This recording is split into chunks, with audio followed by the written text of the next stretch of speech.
Assalamualaikum warahmatullahi wabarakatuh. Alhamdulillah wassalatu wassalamu ala rasulillah wa ala alihi wa sahbihi allazi amwalahum lillah. Amma ba'd. Dewan Hakim yang arif dan bijaksana, hadirin calon penghuni surga, kita bangga sebagai bangsa Indonesia, bangsa yang berada di garis khatulistiwa ini memiliki khasanah dan kekayaan alam yang melimpah ruah. Menurut data dari Badan Pusat Statistik Nasional, luas lahan persawahan mencapai 8 juta hektar. Sedangkan menurut Kementerian Pertanian Republik Indonesia, luas lahan perkebunan kelapa sawit mencapai 14,3 juta hektar. Ditambah lagi dari sektor tijarah atau perdagangan dan perindustrian, yang di dalamnya juga termasuk berbagai jenis perusahaan berskala kecil, menengah, dan besar. Demikian pula dari sektor peternakan, pertambangan, perikanan dan kelautan, penghasilan pegawai negeri, BUMN dan swasta, serta dari berbagai profesi lainnya. Semua itu adalah potensi zakat di negeri bertuah ini. Maka wajarlah potensi zakat di Indonesia itu ditaksir seperti membangunkan raksasa yang sedang tidur. Hasil riset yang dilakukan oleh Badan Amil Zakat Nasional atau Basnas, potensi zakat di Indonesia per tahunnya mencapai 217 triliun rupiah. Suatu angka yang sangat fantastis untuk mensejahterakan umat dan dapat mengurangi angka kemiskinan. Namun, kuantitas yang mampu dikumpulkan per tahunnya hanya 3,7 triliun rupiah saja. Potensi zakat yang besar tadi berbanding terbalik dengan potret kesejahteraan umat di negeri bertuah ini. Dewan Hakim yang arif lagi bijaksana, hadirin calon penghuni surga. Menurut data dari Badan Pusat Statistik Nasional pada bulan Maret tahun 2018 tercatat bahwa jumlah penduduk miskin di Indonesia mencapai 25,95 juta. Persentase di penduduk kota 7,2%, sedangkan di desa 13,20%. Masih banyak masyarakat kita yang tinggal di rumah kumuh dan tidak layak huni. Bahkan masih banyak warga kita yang terpaksa meninggalkan keluarga dan sanak saudaranya untuk bekerja menjadi pembantu rumah tangga dan buruh kasar di luar negeri.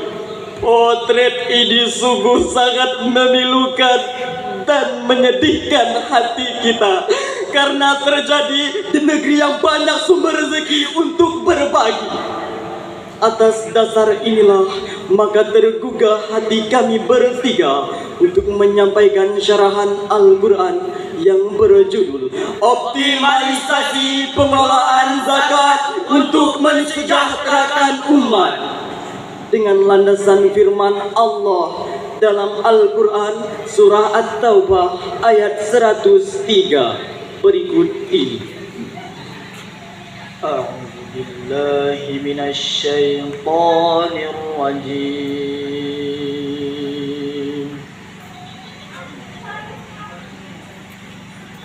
Bismillahirrahmanirrahim. Qul min amwalihim sadaqatan tutahhiruhum wa tuzakkihim biha wa salli alaihim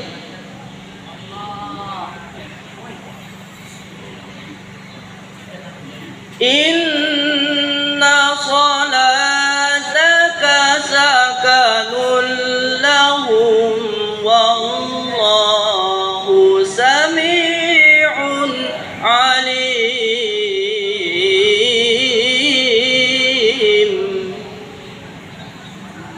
Aku berlindung kepada Allah dari godaan setan yang terkutuk dengan menyebut nama Allah yang Maha Pengasih lagi Maha Penyayang. Ambillah zakat dari sebagian harta mereka. Dengan zakat itu kamu mensucikan dan membersihkan hati mereka. Dan berdoalah kepada Allah. Sesungguhnya doa kamu itu menumbuhkan rasa ketentraman bagi jiwa mereka.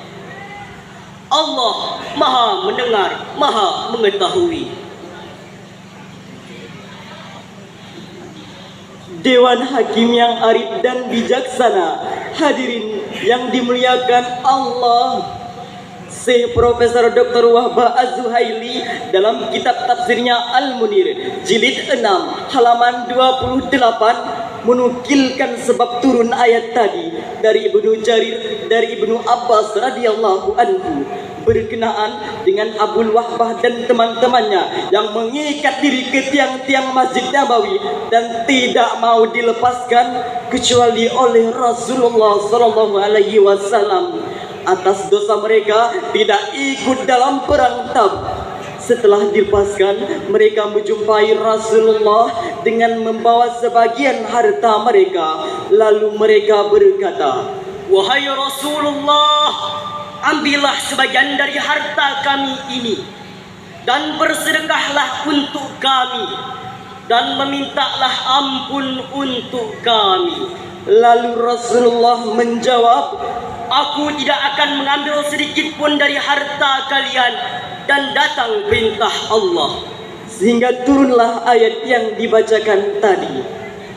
Syekh Profesor Dr. Muhammad Quraisy Shihab dalam kitab tafsirnya Al-Misbah volume 5 halaman 232 menjelaskan bahwa ayat yang telah dibacakan tadi walaupun tentang Abul Wahbah dan teman-temannya ia berlaku umum.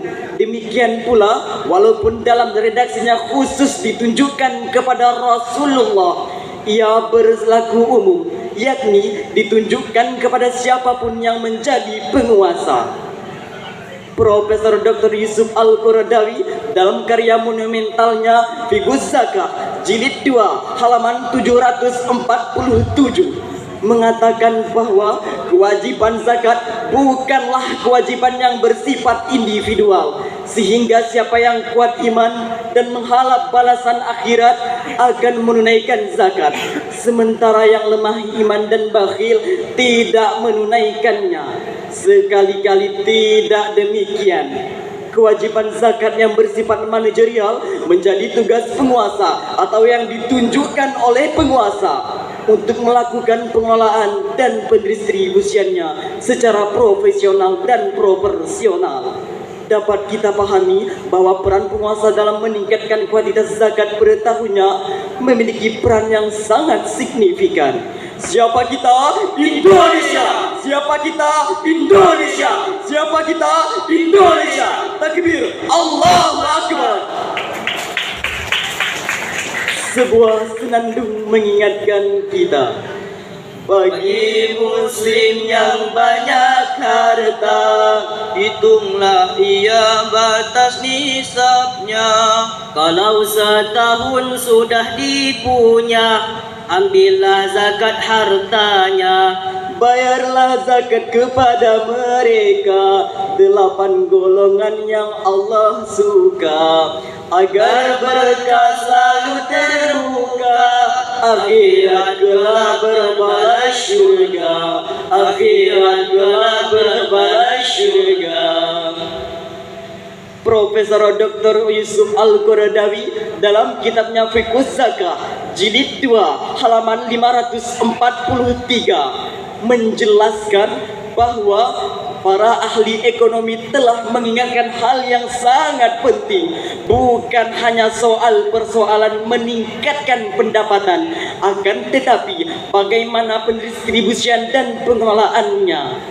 Oleh karena itu, tidak heran jika Al-Quranul Karim menjelaskan tentang kelompok zakat didistribusikan. Jawabannya terdapat di dalam surah At-Taubah ayat 60 dan akan dilantunkan oleh qori kami berikut ini. Innamas sadaqatu lil fuqara'i wal masakini wal amilina 'alaiha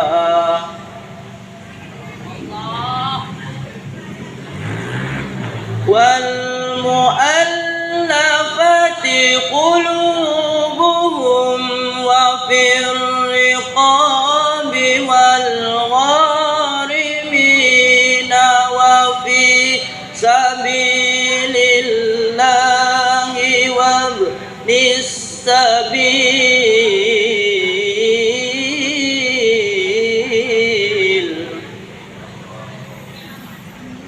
fariidatan minallahi wallahu alimun hakim.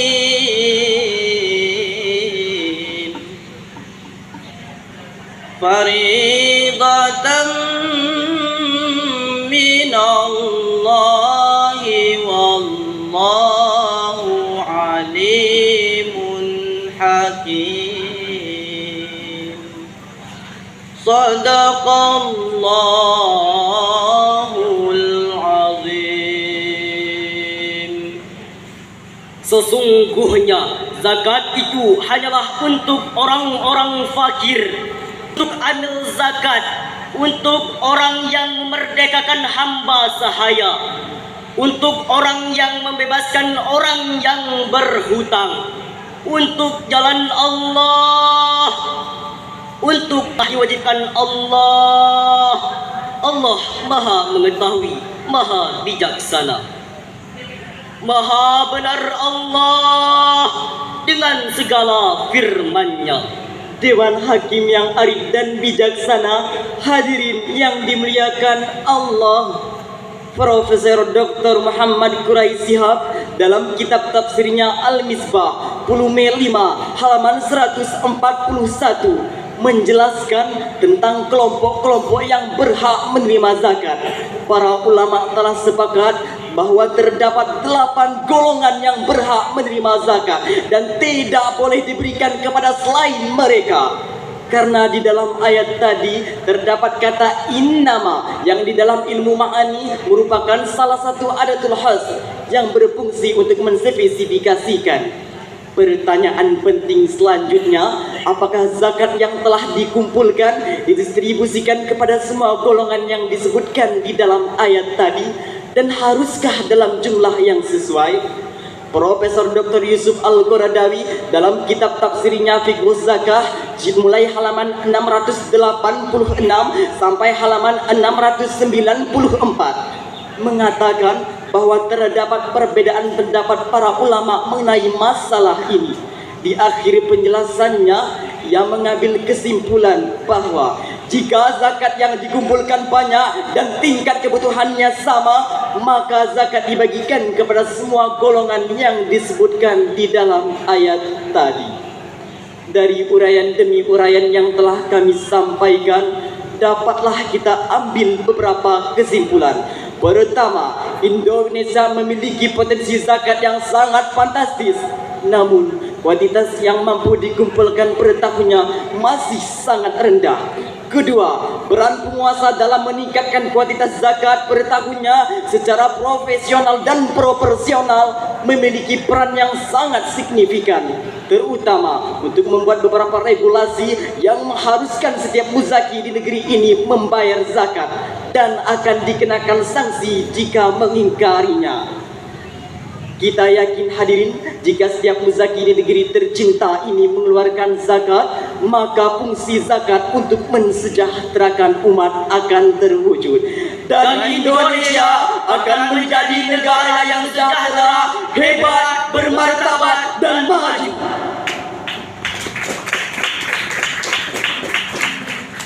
Di Sungai Mandah banyaklah ikan ditangkap oleh para nelayan. Sekian syarahan yang kami sampaikan. Lebih dan kurang mohon dimaafkan.